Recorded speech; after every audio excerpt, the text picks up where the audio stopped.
నేను అడిగేదల్లా sir 6th to 10th దయచేసి బాబాసాహెబ్ అంబేద్కర్ జీవిత చరిత్రని దయచేసి నాన్ డీటెయిల్ కింద పెట్టండి సార్. 100 మార్కుల ప్రశ్నాపత్రంలో 6వ తరగతిలో ఒక స్టేజ్ చదవాలా, 7వ తరగతిలో చదవాలా, 8వ తరగతిలో చదవాలి, 9, 10 ఈ 4 సంవత్సరాల విద్యాభ్యాసంలో బాబాసాహెబ్ అంబేద్కర్ అనేటువంటి వ్యక్తి అంబావాదేకర్ అనేటువంటి ఆయన గురువు దగ్గర ఆశీర్వచనం పొందిన కానించి లండన్ యూనివర్సిటీకి వెళ్ళి 64 సబ్జెక్టులలో నిష్ణాతత్వం సాధించి డాక్టర్ ఆఫ్ ఆల్ సైన్సెస్గా ఎలా కీర్తి గడించాడో, ఎందుకు అంతర్జాతీయ విశ్వవిద్యాలయాల్లో సైతం బాబాసాహెబ్ అంబేద్కర్ యొక్క జీవిత చరిత్రకి సంబంధించినటువంటి పుస్తకాన్ని ఈరోజు ముఖ్యమైనటువంటి పఠనంగా పెట్టారో, ఈ విషయాలు తెలిసినప్పుడు ఆయన తీసుకున్న 512 పైచిలుకు భారతదేశానికి దిక్సూచిగా మిగిలినటువంటి అద్భుతమైన నిర్ణయాల యొక్క సారాంశం ఏంటో తెలిసినప్పుడు పక్కోని నువ్వు మాలనో మాదిగనో తక్కువ చేసేటువంటి ఆలోచనలు మూలాల్లోనే చచ్చిపోతాయి సార్. 6, 7, 8, 9, 10 తరగతుల్లో దీన్ని మ్యాండేటరీ చేయండి సార్. ఆంధ్రప్రదేశ్తో మొదలు పెట్టండి, భారతదేశానికి దిక్సూచికండి సార్. నేను కూటమి ప్రభుత్వాన్ని ఏం అడగను సార్, ఇదే ఒకే ఒక కోరిక కోరుతున్నాను సార్.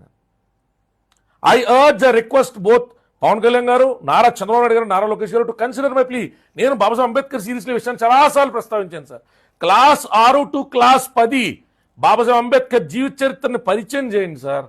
గొప్పోళ్ళు కులంతో పుట్టరు, కులంలో పుట్టరా, గొప్పోళ్ళు అయిన తర్వాత కులాలు లోన్ చేసుకుంటారు తప్ప అని చెప్పండి సార్, దయచేసి చెప్పండి సార్.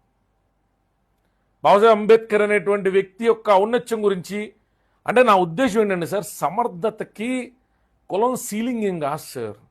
బాబాసాహెబ్ అంబేద్కర్ టైంలో ఉన్నటువంటి వివక్షతో పోలిస్తే ఈరోజు వివక్ష అనేటువంటిది లేదని నేను చెప్పను, కానీ అది దారుణంగా సార్.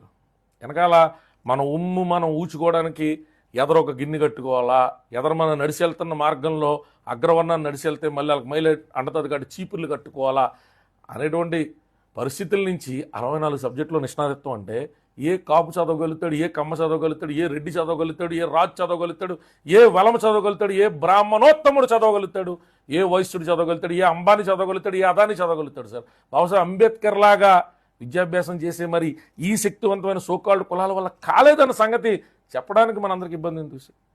దయచేసి పెట్టండి సార్.